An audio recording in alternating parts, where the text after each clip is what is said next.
Rebecca asked us outright if we thought YCA knew about Roger's behavior beforehand.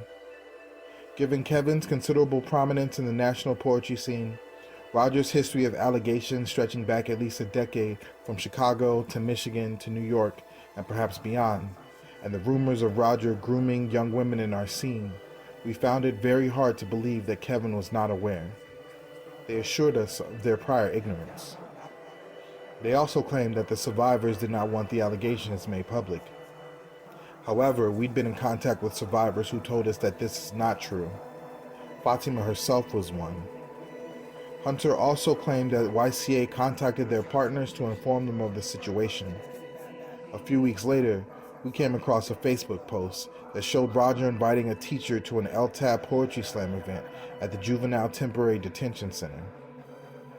At the end of that meeting, Kevin and Rebecca once again assured H-Melt and I that they intended to open up the conversation to the community in the future. In late June, we were contacted about a second staff meeting being held and facilitated by Circle Keepers to discuss Roger and steps for moving forward and possibly involving the community. At the end of that meeting, the development of a statement and comprehensive organizational response was again promised. This meeting was the first YCA directors had had with staff since the initial one in February. Only 2 staff members were present. They had taken no public accountability.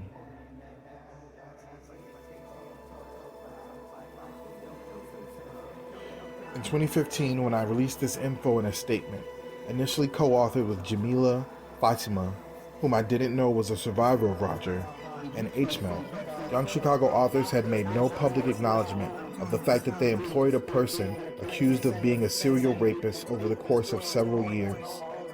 They had taken no public accountability. Anything that could be considered transparency had only come as a result of our repeated inquiry. Friends of ours and mentees of Roger did not know what happened. They just knew that something happened. Many of them expressed doubt at the accusers and maintained their serious emotional attachment to Roger, even while acknowledging that he should take responsibility for what happened. Roger continued to find work with kids in the city, show up to events, and be awarded on a local and national level for his art.